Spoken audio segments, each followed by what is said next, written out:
Good morning or good evening, and welcome to a special Wednesday evening edition of my live show here on YouTube.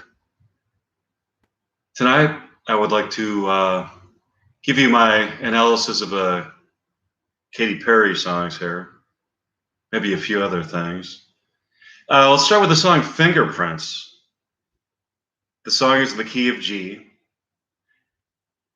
Voted most likely to end up on the back of a milk box trunk.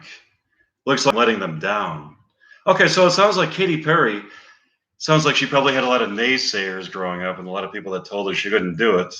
And she's the kind of person that when you tell her she can't do something, God damn it, she's going to do it. She's going to prove herself. She's going to leave her mark on society. Because $7.75 isn't worth an hour that my hard work and time when you can't afford half the shit they advertise. So she's not going to settle for a job that's provides her with meager pay and meager funds to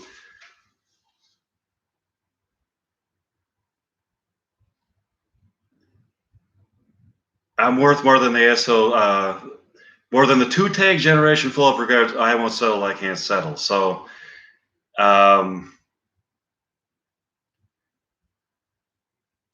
she was probably raised to to believe that she had to accept some kind of like a position or some kind of a career that she wasn't really interested in, some kind of like whatever the case may be. I don't want to know what example that was, but she wanted to do something special, something important with her life, something that's going to really leave a mark and really have an impact and influence millions of people and endear people to her and just really. And I think it's like the coolest thing in the world when somebody could actually have that dream and make it come true. So I just can't get over how just the success story, just like I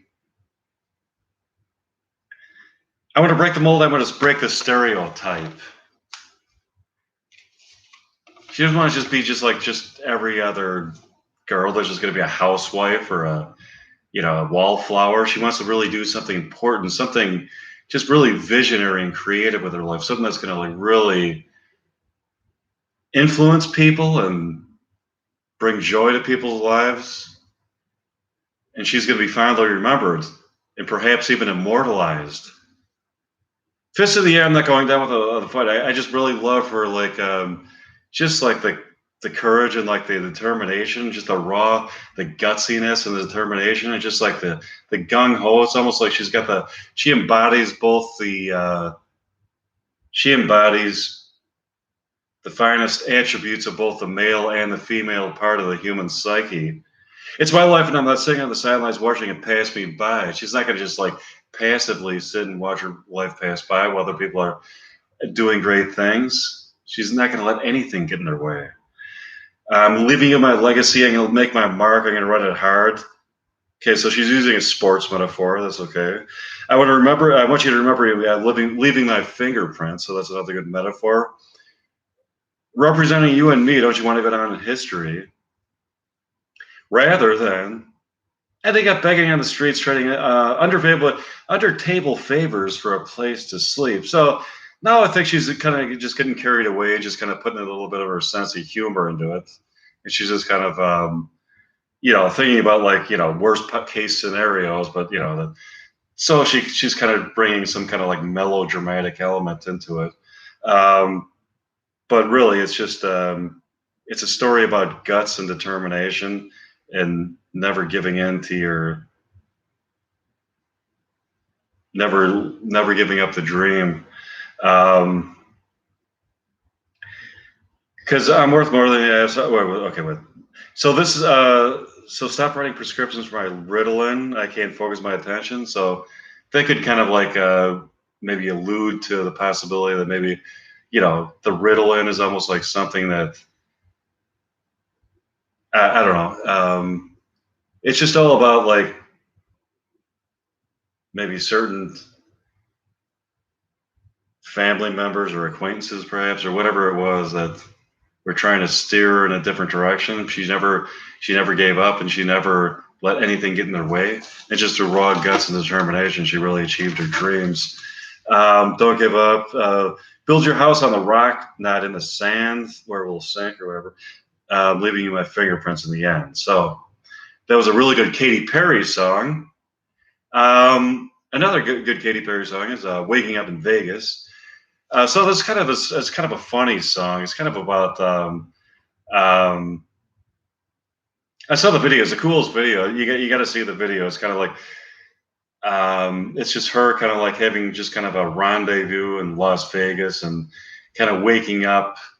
Just kind of getting drunk in Vegas, probably blowing a lot of cash, and just having a blast. But then waking up and finding yourself like actually married to somebody that you drunkenly got married to or something like that, and just kind of it's just kind of a little tale about people like going off to Vegas and thinking they're gonna like win all this cash, but in the end they just lose all this money and get drunk and but they still had a great time. So it's just kind of maybe in the end it was all worth it because they just had a great time. It was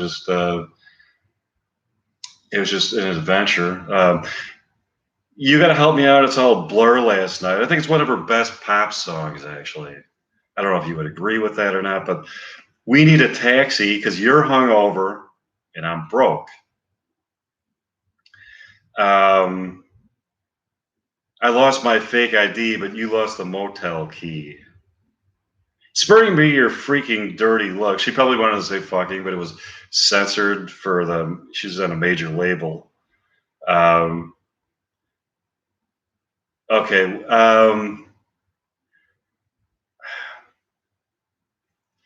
So it's kind of a ridiculous situation she finds herself in this video, this fictional account of like this young couple, just kind of like having a blast in Las Vegas.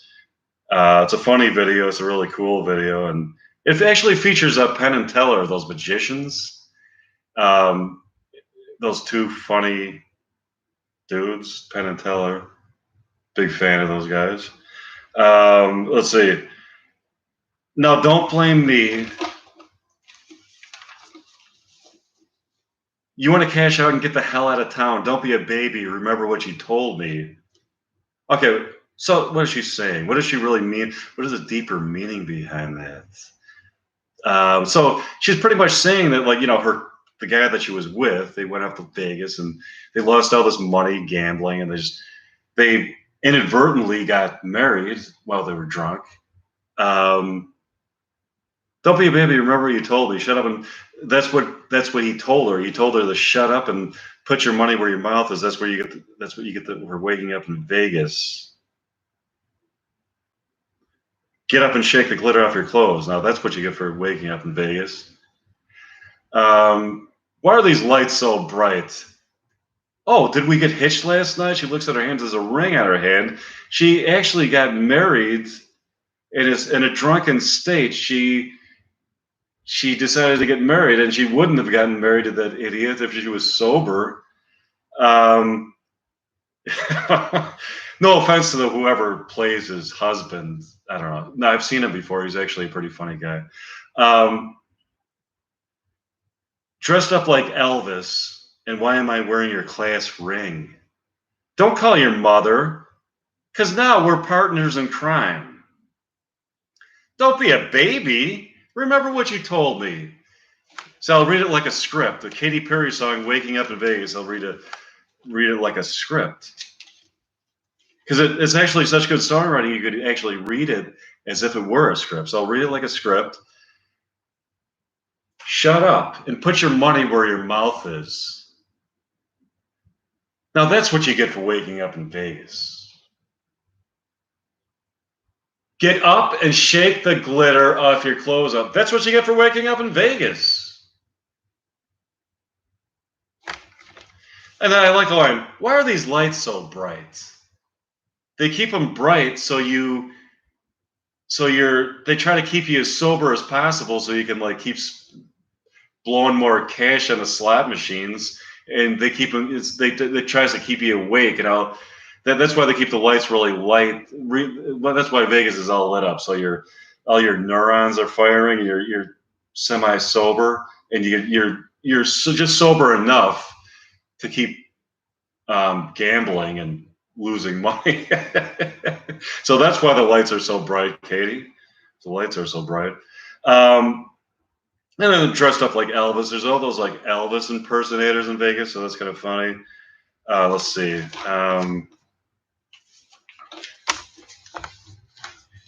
You got me into this information overload, situation loss control. Send out an SOS and get some cash outs.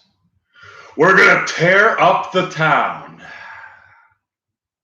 Don't be a baby. Remember what you told me. Shut up and put your money where your mouth is. That's what you get for waking up in Vegas. Okay, I love that song. Okay, let's see. Should we do one of my songs? Okay, yeah. Let's do this. Okay, one of my songs that I wrote this year. I'll do a song that I wrote this year. It's called "Elvis Is Still Alive." Let's see. Okay, where is it?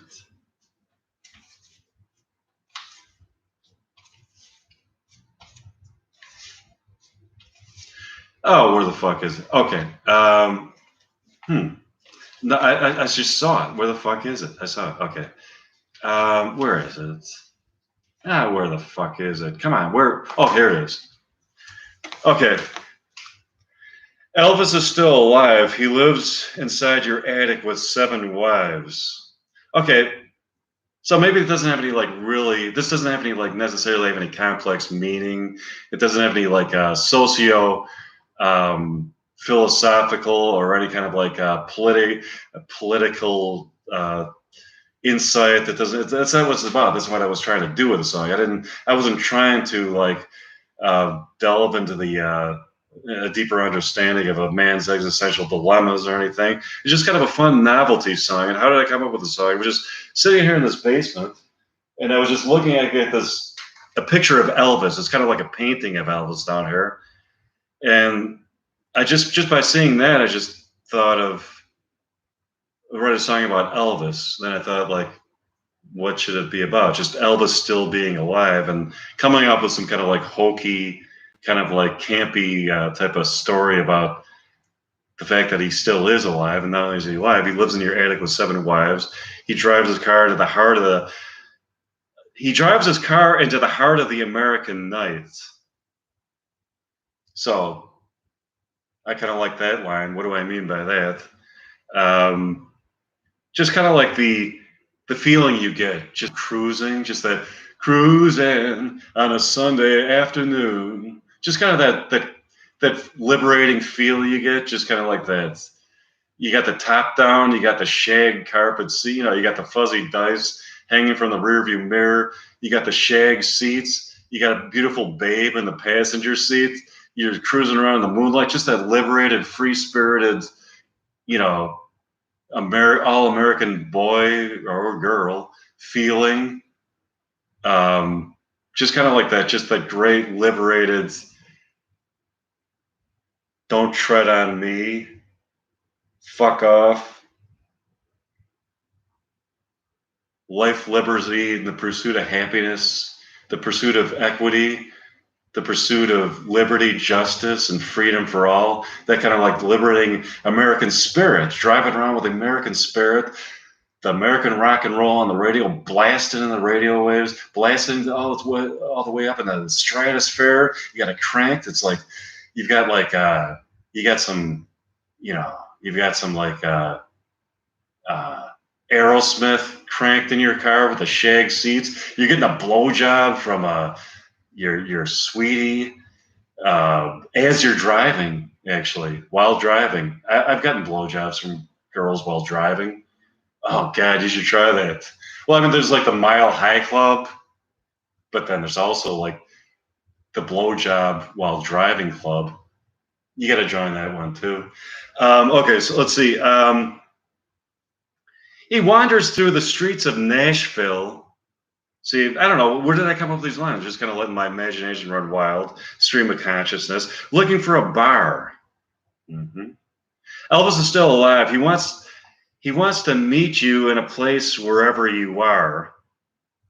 Okay. Sometimes I just think words based on a rhyme. See, one of the easiest ways to think of lyrics is like if you got a rhyme scheme that lends itself to thinking up good lines. I don't know if I should be giving away this valuable information for free, but um, let's see. Elvis, he wanders sacred ground. He weighs 400 pounds. So I'm kind of alluding to like that fat Elvis period where he was just kind of sitting around eating nanner sandwiches and, just kind of that Elvis, that 70s Elvis, where he was just kind of like, he was kind of a loner. He was just kind of like a recluse in Graceland. And he was just kind of like nanner sandwiches, whatever nanner sandwiches are. And, okay. But he doesn't make a sound. He weighs 400 pounds, but he doesn't make a sound. I like that line. Okay. He never really died. He's really still alive. So that's just kind of a fun novelty song. That's a song that's actually gotten a lot of views. So I hope you check it out. That song, Elvis is Still Alive. It's on my YouTube channel. You got to check it out. This is California Beach Titty Fuck special edition live on a Wednesday night. Okay, I wrote this other song called I Want to Sleep with a Pop Star. I want to sleep with a pop star, baby. I want to sleep in her bed. When she wakes in the early morning, she's going to see my head. I want to sleep with a pop star, baby. I want to be in her life. I want her to think that maybe she's supposed to be my wife. I want to sleep with a pop star, baby. I want to kiss her goodnight. I want to give her a precious feeling in the heart of the night. I want to sleep with a pop star, baby. I want to touch her inside and give her a warmth of feeling by the ocean tide. She's got wisdom, she's got courage, she's got love in her heart. And then I wrote some other lines in there, like she's a pop star, but she's alone at night. She's a pop star. I kind of rewrote that song. It was kind of like, I thought like, at first I thought that song was just about like me wanting to bang a pop star. But then what it really became was a song about, see, here's kind of when I hear the rewrite of the song. So the rewrite, I thought, well, why don't we give the song a little bit more depth and a little bit more meaning, and a little bit more, more than just like it's just some sexual innuendos and it's just some sleazy song about like wanting to bang a pop star.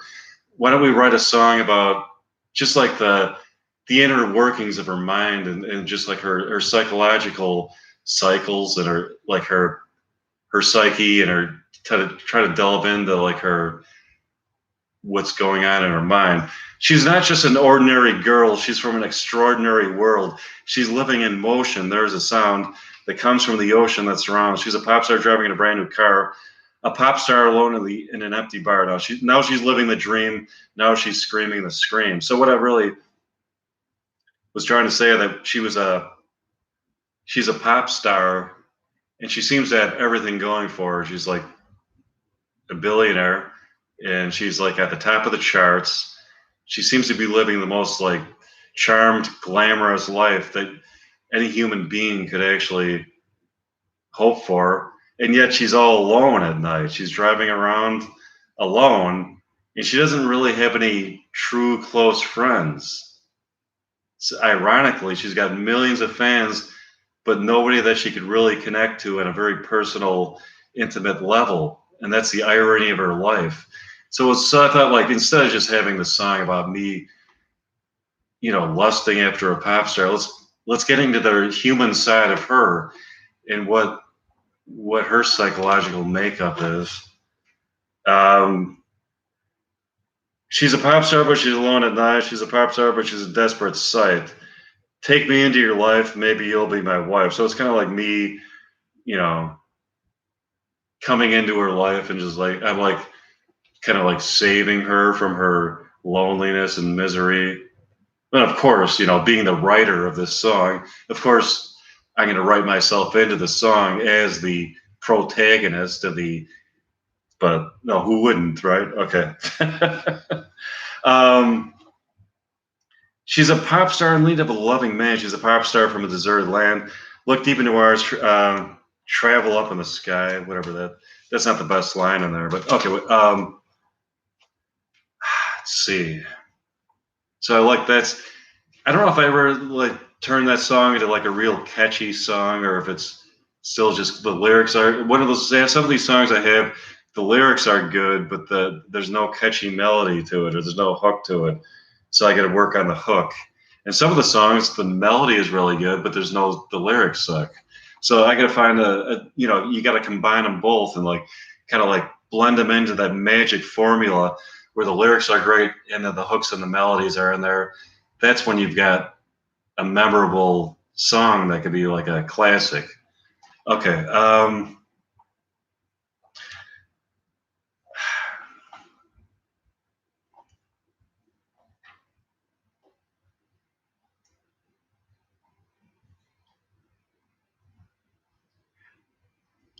Okay.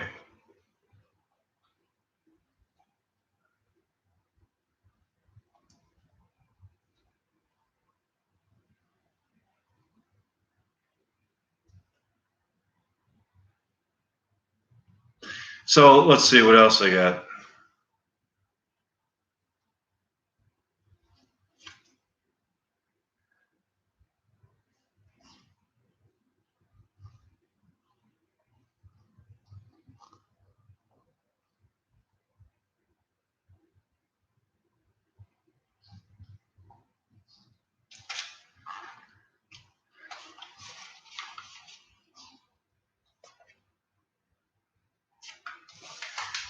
All right, in a couple of minutes, I'm going to do another live stream, but this one's going to be a comedy one. I'll see you in a few minutes. Bye.